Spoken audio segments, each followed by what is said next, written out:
दोस्तों नमस्कार। आज हम चर्चा करने वाले गन्ने के मुद्दे पर, क्योंकि गन्ना जो है वेस्टर्न यूपी की अर्थव्यवस्था की रीढ़ है और न सिर्फ बाजार बल्कि सियासत में भी गन्ने की बड़ी भूमिका है। इधर किसान आंदोलन और राजनीतिक दलों की सियासत भी गन्ने के इर्द गिर्द लंबे समय होती रही है। हमारे साथ वरिष्ठ पत्रकार राजेश शर्मा जी मौजूद हैं, जिन्होंने इस इलाके में गन्ने के मुद्दे को लंबे समय तक कई अखबारों के लिए कवर किया है। राजेश भाई साहब, आपका चैनल पर स्वागत है। धन्यवाद। गन्ना एक समय जब भी गन्ने का सीजन आता था तो पूरे वेस्टर्न यूपी की पॉलिटिक्स में हलचल मच जाती थी। एक तरफ चौधरी महेंद्र सिंह टिकैत जो है मेरठ कमिश्नरी या लखनऊ पे डेरा डालने की घोषणा कर देते थे। गन्ने के भाव का सवाल फिजाओं में तैर जाता था। पिछले साल के भुगतान का मसला भी गर्म हो जाता था। अब इस बार क्या पल्स है?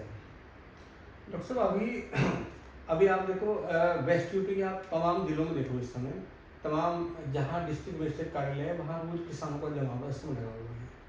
अच्छा, हैरत की बात ये भी है कि एक तरफ जब सरकार कहती है कि 14 दिन में गन्ने का भुगतान होना है, और मैंने ऐसे बहुत सारे बयान सुने मंत्रियों के और सब बड़े पॉलिटिकल लोगों के, उनका कहना है कि भाई हमने जो पहली सरकारों में जो भुगतान होता था हमने उनसे ज़्यादा भुगतान किसानों को दे दिया, लेकिन वो ये नहीं कहते कि 14 दिन में भुगतान करा दिया।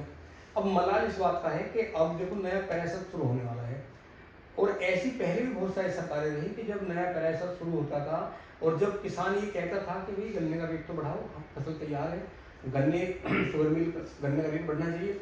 अब हमें लगता है कि पिछले 8-10 साल में इतना सब शोर मचाया तमाम जो किसान हैं, किसानों के बहुत सारे आंदोलन हुए।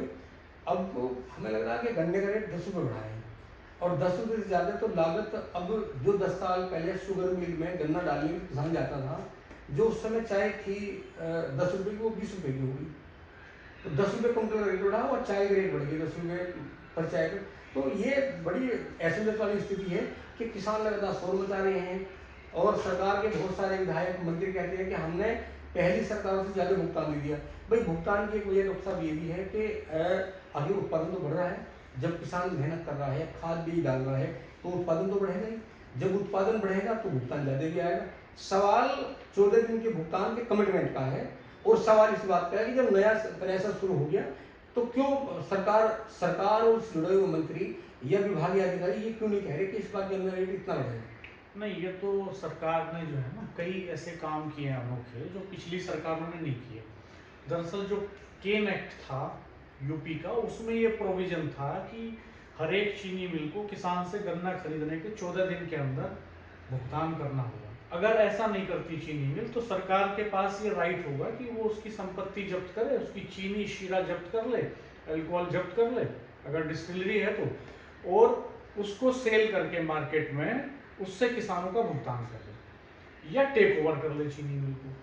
तो एक तो केन एक्ट को बहुत निष्प्रभावी कर दिया इस सरकार ने। दूसरा काम ये किया है कि पहले केन रिजर्वेशन के लिए मीटिंग्स होती थी पूरे प्रदेश में, और वो कमिश्नरी हेडक्वार्टर पे होती थी। उसमें किसानों के रिप्रेजेंटेटिव जाते थे, उसमें चीनी मिलों के रिप्रेजेंटेटिव जाते थे, एडमिनिस्ट्रेशन के रिप्रेजेंटेटिव जाते थे, और वो ये बात रखते थे, वहाँ ये डिस्कशन होता था कि किस मिल को कितना केन एरिया अलॉट किया जाए।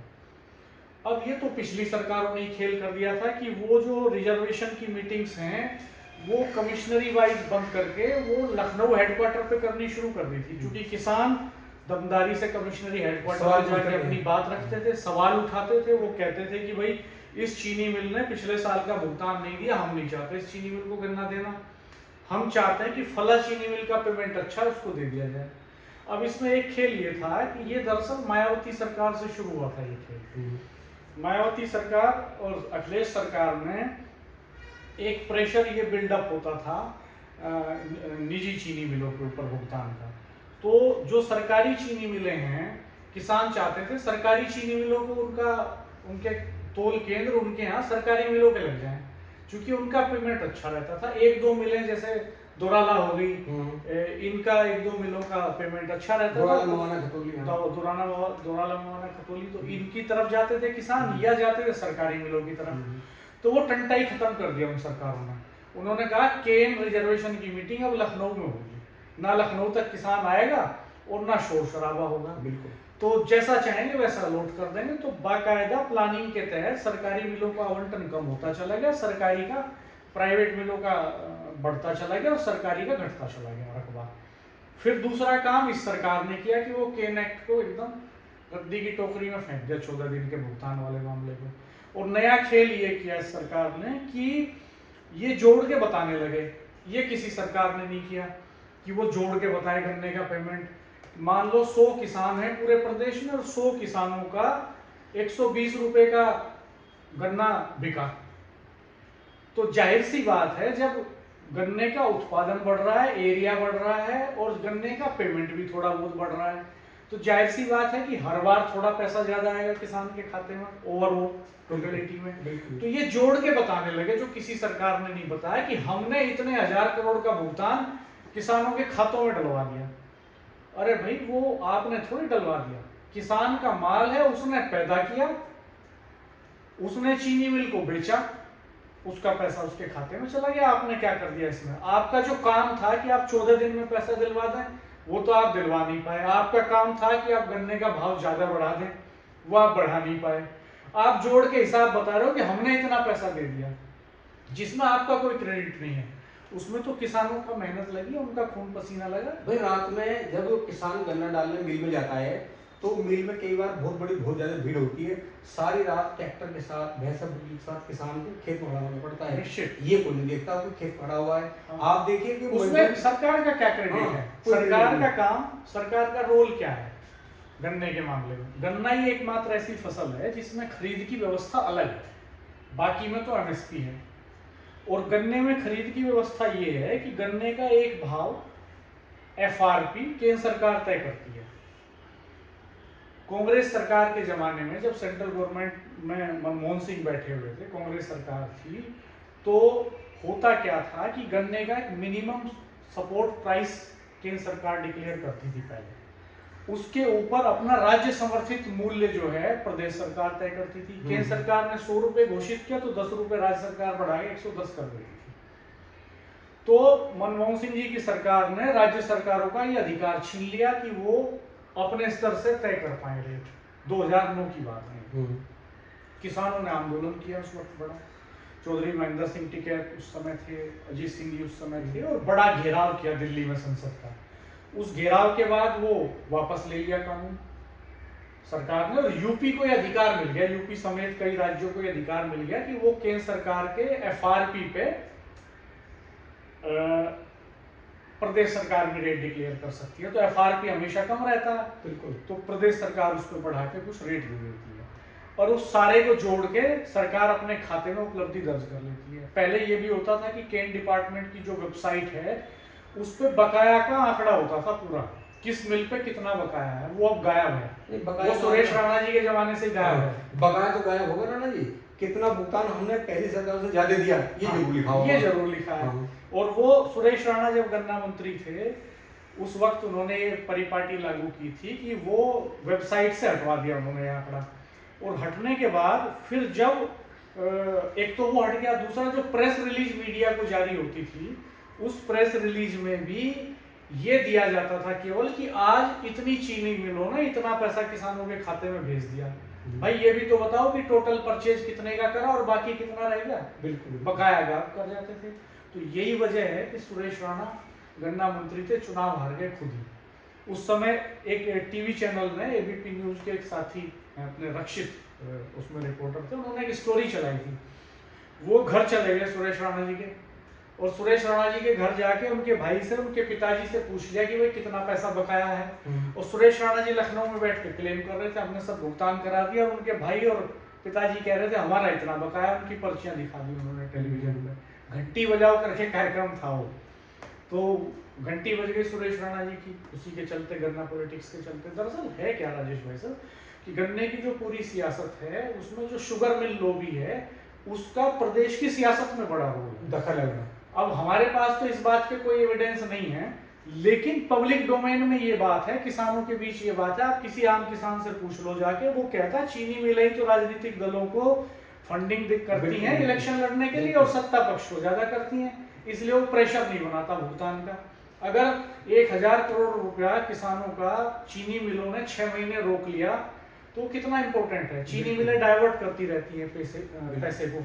एक रेशो है जो सरकार डिसाइड करती है कि गन्ने का जो भुगतान है, चीनी मिल ने गन्ना खरीदा तो उसका कितना प्रतिशत पैसा वो किसानों के भुगतान पे खर्च करेगी और कितना कहीं दूसरी जगह डाइवर्ट करेगी, कितने से अपने खर्चे निकालेगी।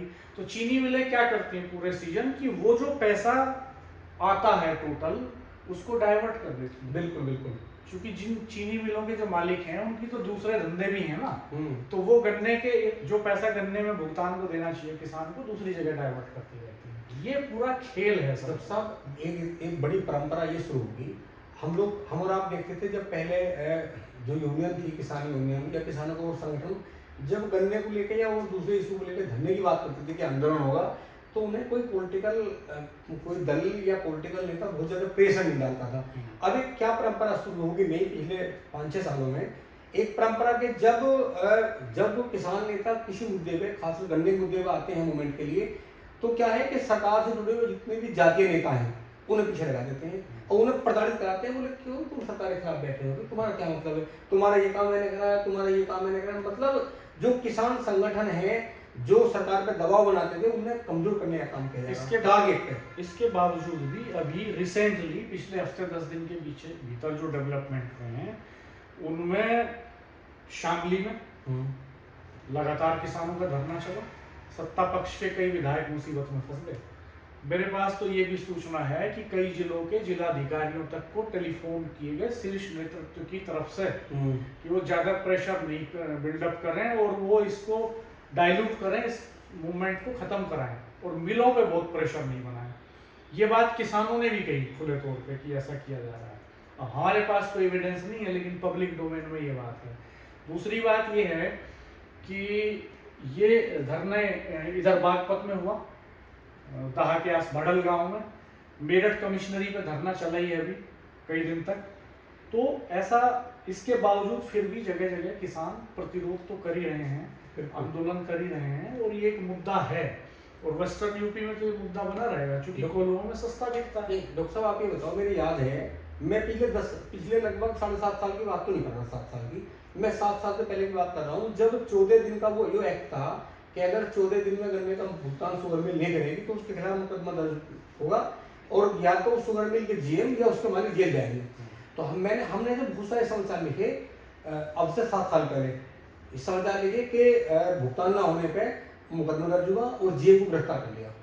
हाँ, वो बसपा सरकार में एक खास तौर पे होता था कि बसपा सरकार के बाद नहीं हुआ ये, जहाँ तक मुझे याद पड़ रहा है। बसपा सरकार में होता था कि डीएम जो है सारी चीनी मिलों के अधिकारियों को बुला के मीटिंग करते थे कि भाई रिव्यू मीटिंग करनी है, कितना पैसा तुमने दे दिया और कितना बचा हुआ है। मंथली मीटिंग होती है वो रिव्यू मीटिंग।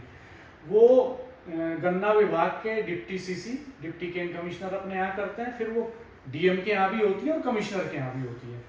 इधर हमने लंबे समय से नहीं सुना कि किसी डीएम और कमिश्नर ने इस तरह की मीटिंग करके कोई रिपोर्ट इश्यू करी हो, या हो सकता है हम चूक गए हो पढ़ने से ऐसी खबर, लेकिन वो आई नहीं। गिरफ्तार होते और क्या गिरफ्तार होने से प्रेशर बनता था। हाँ, वो गिरफ्तार क्या वो ये करते थे कि जैसे बचत भवन में कई बार मेरठ में मीटिंग हुई तो डीएम ने बुला लिया सबको और डीएम साहब ने बैठ के एक सेंटेंस में कह दिया कि भाई हमें ये बताओ कितना पेमेंट दे रहे हो, भुगतान 100% कब तक हो जाएगा। और वो बताते थे कि भाई तुम्हारे ऊपर 150 करोड़ बकाया है टोटल, 150 में से 100 करोड़ भुगतान आज कर दो और चले जाओ। बाहर फोर्स लगा देते थे और अपने घर चले जाते थे डीएम, और वो रात भर बैठे रहते थे, मालिकों से चर्चा करते थे, पूरा बजट देखते थे, अपना पैसे की व्यवस्था करते थे, तुरंत रात में खातों में पैसा डालते थे और जब पैसा रिलीज हो जाता था तब डीएम साहब 2 मिनट के लिए आते थे और कहते थे कि किस किस ने कितना कर दिया, तो वो बताते थे कितना कर दिया और फिर चले जाते थे। ये परंपरा मायावती सरकार के बाद लगभग खत्म हो गई। ये प्रेशर ना अखिलेश सरकार में बिल्डअप हुआ और इस सरकार में तो कहीं हुआ ही नहीं। जबकि उनके पास राइट्स हैं। जो रानी गन्ना संरक्षण की बात आपने याद दिलाई, एक मेरे किस्सा याद आ गया। ये मेरे ख्याल में 2007 की शायद बात है, 2007 या 6 की होगी। मेरठ में किसान नेता होते थे विनोद चौधरी, उनकी डेथ हुई। तो गन्ना संरक्षण की मीटिंग चूंकि कमिश्नरी में अलग अलग जिलों में होती है हर साल, तो उस समय मीटिंग गाजियाबाद में थी, गाजियाबाद जनपद में। तमाम सब जो किसान थे वो बुलाए गए, तो वहाँ गन्ना आयुक्त आए थे। तो जब गन्ना आयुक्त आए, सब किसान बैठे हुए थे, तो उन्होंने क्या काम है, हालांकि वो साउथ के भी थे, हिंदी बोलते थे पर नहीं बोली, वो इंग्लिश में अपनी बात पूरी करते चले गए। अब चूंकि विनोद चौधरी पढ़े लिखे थे, वो आगे बैठे हुए थे, तो उन्होंने कुछ बात गन्ना संरक्षण के जो मुद्दे थे, जो किसानों ने ज्ञापन दिए थे वहाँ मीटिंग से पहले, वो सब रखे, उन्होंने सबको दरकिनार कर दिया, इंग्लिश में बोलते लगे धारा प्रवाह के साथ में। जब बोले और उन्होंने लगा विनोद चौधरी को बोले, तो हमारे बिल्कुल मिटा दिया। उन्होंने कहा रुकिए प्रोफेसर साहब, बोले पहली बात तो ये है कि आप पश्चिम यूपी के किसानों को बेवकूफ मत मानिए, आप ये मत मानिए पढ़े। बोले मैं पोस्ट ग्रेजुएट हूँ, मैं चाहता तो आपकी तरह अफसर बन सकता था, मैं किसान। आप कैसे इंग्लिश में इसलिए बोल रहे हो कि आप उल्टा पुल्टा कुछ भी आदेश कर दोगे, करेंगे। बोले आप पहले इन शब्दों की माफी मांगी कि आपने क्यों कहा, या आपने कैसे कह दिया, हमारी तरह सहमति का आप कैसे सहमति ले ली आपने, इंग्लिश में बोल रहे हैं। बोले पहले आप माफी मांगी, गन्ना आयुक्त को माफी मांगनी पड़ी और फिर भाषण हिंदी में देना पड़ा। तो ये जो गन्ना संरक्षण की मीटिंग थी ना, वो बड़ी घमासान होती थी जब होती थी, तो इन्हें लगा कि भाई हम विरोध दिखाते, इसलिए लखनऊ ट्रांसफर कर दी। लखनऊ किसान जाएंगे नहीं, मीटिंग होगी नहीं। प्रधान जी जरूर है कि वेस्ट यूपी में क्योंकि गन्ना किसान, गन्ना मतलब यहाँ पूरी जो बेल्ट है वो गन्ने पर आधारित है, और गन्ना किसान के आप देखो, आप सबके बच्चों की बात जाके देखो, गाँव में सरकार भले ये बात कहे कि हमने किसानों की आय दोगुनी कर दी, गांव में अगर आप जाकर देख लो, ऐसा कोई किसान नहीं होगा जिसके बच्चे की 8 महीने की फीस जमा नहीं हुई, फीस बकाया हुई। ऐसा कोई किसान नहीं होगा जिसका 8 महीने का बिजली का बिल बकाया नहीं होगा। ऐसा कोई किसान नहीं होगा जिसका केसीसी समय पर जमा हो गया हो। ऐसा कोई किसान नहीं होगा जिसका कोऑपरेटिव बैंक से अगर खाद भी आया है उसका पैसा न गया हो। तो ये स्थिति किसान की लग रहा है, ये लग ये रहा है कि भाई किसानों की बहुत ज्यादा आय होगी, लेकिन गन्ने के रेट नहीं बढ़ते। जब 10-10 साल में 10 रुपये बढ़ेंगे, उधर चाय के 10 साल में 10 रुपये बढ़ जाएंगे, तो कैसे किसान की आय दोगुनी होगी। और यह गन्ना किसान है, हमें लगता है कि अब धीरे धीरे जिस तरह पूरी मशीनरी किसानों को दबाने का काम कर रही है, अब तो ऐसा काम होने लगा कि चाटाई मार दो और मुंह भी बंद कर दो कि अपनी बात ना बता। दोस्तों, ये वेस्टर्न यूपी की गन्ना पॉलिटिक्स का हाल है, और आपके जो कमेंट्स हैं वो बहुत वैल्यूएबल होते हैं, बहुत इंपॉर्टेंट होते हैं। आप कमेंट बॉक्स में कमेंट करके बताइएगा कि रियल सिचुएशन क्या है किसानों की, गन्ना पॉलिटिक्स को आप किस तरह से देख रहे हैं। क्या वेस्टर्न यूपी से खत्म हो जाएगी गन्ना पॉलिटिक्स? क्या वेस्टर्न यूपी में चीनी मिलें किसानों को इसी तरह से लटकाए रखेंगी, इसी तरह से उनका पैसा रोके रखेंगी, और एक साल का, इस साल का भुगतान अगले सीजन में करती रहेंगी, साल साल बाद करती रहेंगी? क्या वेस्टर्न यूपी में गन्ने की जो खेती है उस पर भी ये खतरा नहीं होगा, ये रिस्क नहीं होगा? मिठास भरा इलाका जिसको एक तरह से शुगर बाउल कहा जाता है, उसमें कड़वाहट घुल रही है, भुगतान न मिलने से उसमें कड़वाहट घुल रही है, गन्ने का भाव तय न होने से। आखिर क्यों सरकारें हर बार आधा पेराई सत्र खत्म होने के बाद गन्ने का भाव तय करती हैं? आखिर क्यों 14 दिन में वादे के बावजूद किसानों को पैसा नहीं दिया जाता? आप कमेंट बॉक्स में ये बातें बताइएगा। धन्यवाद, नमस्कार। चैनल को सब्सक्राइब कीजिए।